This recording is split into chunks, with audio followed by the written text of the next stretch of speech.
इकबाल का फ़लसफ़ा हयात व शायरी। ये किताब काजी मोहम्मद अदील अब्बासी ने लिखी। मई 1971। इकबाल को समझने और इकबाल का मुताला करने के लिए अंजुमनें और सोसाइटियाँ कायम थीं। इकबाल में एहसास बरतरी का कहीं नाम ना था। कलाम इकबाल तकरीबन हिफ्स हो चुका था और रोज़ाना 100 अशआर पढ़े बगैर मुझे चैन ना आता। इकबाल फ़लसफ़ा मशरिक़ व मग़रिब का माहिर था, मगर उसके कलाम पे फ़लसफ़े के नहीं, कुरान और हदीस की छाप है। इकबाल बड़े एतमाद के साथ फ़लसफ़े के बारे में गुफ्तगू करता है और फिर उसे ये कह कर रद्द कर देता है, अंजाम खिरद है बेहुजूरी, है फ़लसफ़ा ज़िंदगी से दूरी।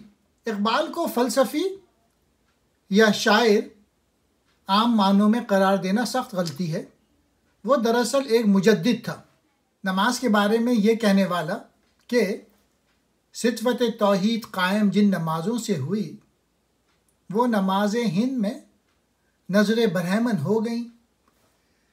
अपने बारे में कहता है, जो बेनमाजी कभी पढ़ते हैं नमाज इकबाल, बुला के दीर से मुझको इमाम करते हैं। कलाम इकबाल सिर्फ एक्सपोजिशन ऑफ इस्लाम की शरह है। इकबाल इंसान के दिल पर चोट मारता है और उसे अमल के जोश में लाता है, उसे नाउमीदी में ढारस, मुसीबत में तस्कीन, मुश्किलात में मुकाबला और हालात बद में हिम्मत दिलाता है और ख़ुद आगही की लज्जत बख्शता है। इकबाल का दौर एक ख़ास मिजाज रखता था। इकबाल के दौर में आलम इस्लाम की आम तबाही और मुल्क व वतन की ग़ुलामी रगों में खून की गर्दिश दे रही थी। इकबाल के कुल पैगाम का निचोड़ इश्क़ रसूल है और इसलिए वो तबोताब दिल से किस तरह बेगाना हो सकता है, और यही तबोताब दिल है जिस पर तसव्वुफ़ की पूरी इमारत खड़ी है, लेकिन वो ज़िंदगी से फ़रार भी इख्तियार करना नहीं चाहता। अगर नवा में है पोशीदा मौत का पैगाम, हराम मेरी निगाहों में नाए चंगो रबाब। खुद ही इकबाल ने अपने मद्दा को तरह तरह से जाहिर किया। इकबाल से पहले खुदी का लफ्ज़ निहायत मकरूह तस्वुर किया जाता था। मार्फत इलाही हासिल करने के लिए ज़रूरी था कि इंसान अपने आप को बिल्कुल मिटा दे। खुदी पर इकबाल ने बहुत कुछ लिखा है और इस पर दूसरों की तशरीह भी बहुत कुछ आ चुकी है। जब इंसान अपनी हस्ती को हस्ती इलाही में गुम कर देने का आरज़ूमंद होता है तो उससे खानकाही और रहबानियत पैदा होती है।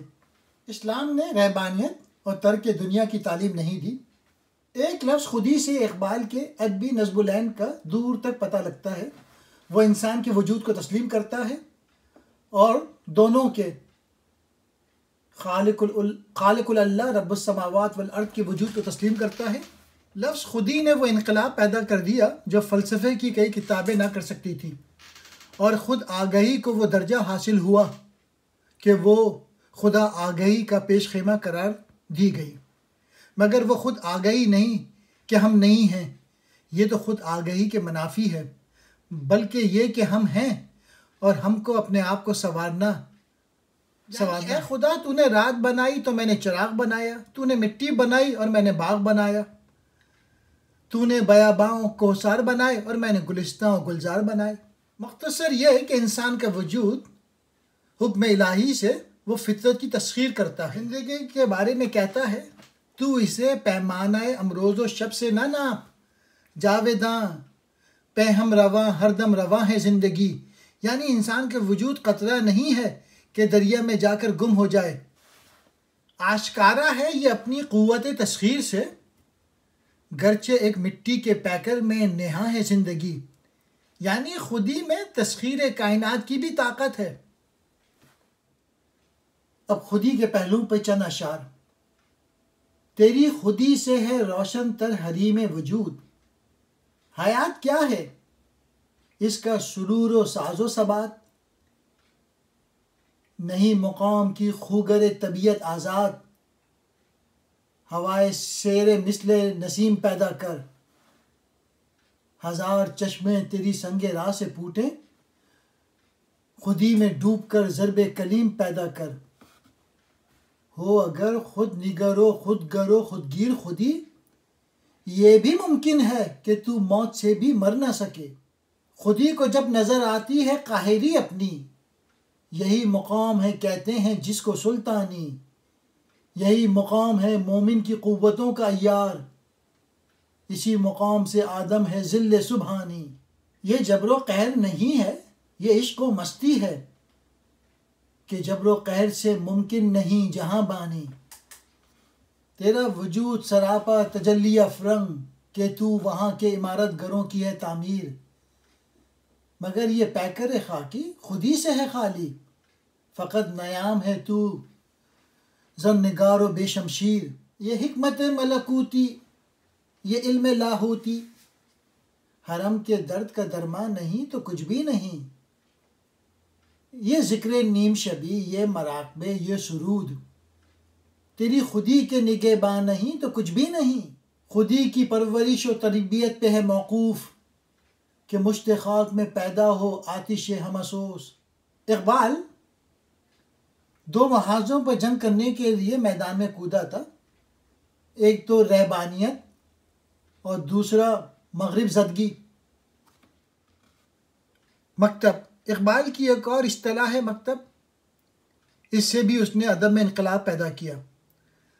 मकतब से उसकी मुराद अमली और रूहानी दोनों किस्म की तालीम है और दोनों किस्म के मराकज़ हैं। वही ज़वाल का मरसियाँ ख्वाह है जो इल्म दीन और तसव्वुफ़ दोनों में आ गया है। ए पीरे हरम रस्म व रा खानकाई छोड़, मखसूस समझ मेरी नवाए सहरी का। अल्लाह रखे तेरे जवानों को सलामत, दे उनको सबक खुद शिकनी खुद नगरी का। तो उनको सिखा खारा शगाफ़ी के तरीक़े, मग़रिब ने सिखाया उन्हें फ़न शीशा। जुगनू इक़बाल ने अपना पैगाम इश्क़ दिलों में उतारने के लिए तमाम पुरानी इस्तिलाहें बदल दी। उनमें सबसे ज़्यादा अहमियत परवाने को हासिल है। परवाने की अज़मत सदियों से दिलो दिमाग पे छाए हुई थी। जुगनू के अंदर चूँकि खुद रोशनी है, इसलिए जुगनू का मर्तबा ऊँचा है। इन इश्तिहारों ने इक़बाल के फ़लसफ़े खुदी को जामियत अता की। चुनांचे चाँद को भी चूँकि सूरज रोशनी देता है, इसलिए इक़बाल की निगाह में वो काबिल इज़्ज़त नहीं। बुलबुल और शाहीन, परिंदों में सबसे ज़्यादा मकबूल बुलबुल है। अदब व शेर में बुलबुल का मुकाम काबिल रश्क है। शाहीन सहरा नेवर्द है, वो आशियाना नहीं बनाता, यानी उसका मसलक फ़क्र गयूर है। परिंदों में सबसे ज़्यादा तेज़ परवास करता है, खुद शिकार करता है और वही खाता है। दूसरों का मारा हुआ शिकार नहीं खाता और ना मुर्दा शिकार खाता है। खुद अपनी दुनिया तामीर करता है, आज़ाद है, क़ुव्वत व शौकत दिखाता है। जावेद को नसीहत करते हुए इक़बाल नगमा ख्वां है। हिम्मत हो अगर तो ढूंढ वो फ़क़र, जिस फ़क़र की असल है हिजाज़ी। उस फ़क़र से आदमी में पैदा अल्लाह की शान बेनियाज़ी। कंशक को हम्माम के लिए मौत है, उसका मुकाम शहबाजी। गुलो लाला, एक अजीब व गरीब इस तरह लाला है। लाले का फूल सहरा में खिलता है, इसलिए मिन्नते कश बागबान नहीं होता। इक़बाल जो तहज़ीब हाजिर की ज़ाहिरी चमक से मरूब नहीं है, बल्कि उसे दिल के लिए मौत तसव्वुर करता है। फूल बाग में मुस्कुराता है, हंसता है और फिर मुड़ जाता है।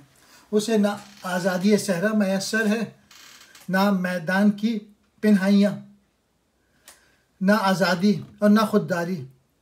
उसे तोड़ के लोग अपने लिबास में और गुलगस्तों की जीनत बनाते हैं। चुनांचे गुल के बारे में एक जगह लिखते हैं, नहीं ये शान खुददारी चमन से तोड़ कर तुझको, कोई दस्तार में रख ले, कोई ज़ेब गुलू कर ले। अपनी असलियत पे कायम रहना और उसी पर मरना और मिटना हासिल हयात है। इस तरह गुल व बुलबुल की कहानी जो सदियों से चली आ रही थी, इक़बाल के हाथों दफन हुई और उसकी जगह शाहीन और लाले ने ले ली। साहिल और मौज, साहिल मंजिल मकसूद है और आराम और इत्मीनान का मुकाम है, मगर मुजाहिद इक़बाल की निगाह में ऐसा नहीं।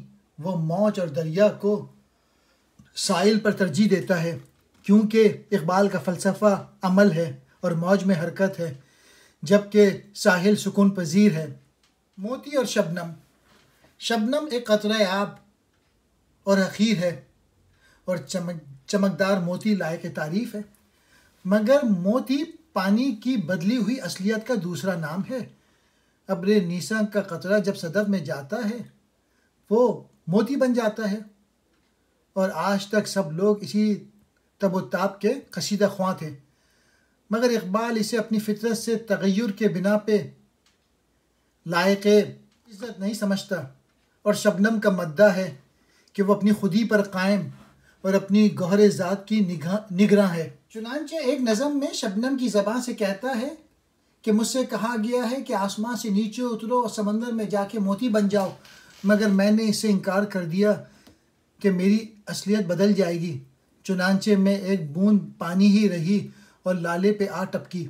मजमूओं के नाम। इकबाल के अदबी नज़्मुलैन का अंदाज़ा उन नामों से भी कीजिए जो उन्होंने अपने मजमूए के रखे हैं: बांगे दरा, बाले जिब्रील, ज़रबे कलीम, अरमगान हिजाज, पयाम मशरिक़, खिज़र रा वगैरह वगैरह। इकबाल ना तसव्वुफ़ का मुखालिफ था ना कशफ व करामात का। वो दीन में जो फसाद किसी तरफ से आ गया था उसे मिटाना चाहता था। उसका हर एतराज़ तामीरी है, कहीं भी तखरीबी नहीं। इकबाल के यहाँ हरकत और सफ़र तकाज़ा हयात है। सुकून परस्ती ना सिर्फ गलत बल्कि एक मर्ज़ है। फ़लसफ़ा इकबाल में इसके ख़ास मायने हैं। जब इंसान अपनी अना को भूल जाता है और उसे अल्लाह ताला में जज़्ब कर देने का तालिब होता है तो गोया उसकी एक मंजिल करार देता है। हालांकि रूह इंसानी जो हमा वक्त इंसान को अपना वजूद याद दिलाती रहती है, मंजिल और क़याम से बेगाना है। उसका एक वजूद है और हुस्न रंग में नमूदार हो, अपनी हस्ती बरकरार रख। बच्चा जवान और बूढ़ा होता है लेकिन उसे उसके अंदर एक एहसास बाकी रहता है कि वही है, यही है खुदी का वजूद, और फिर इसी तकवीम पे कायम रख।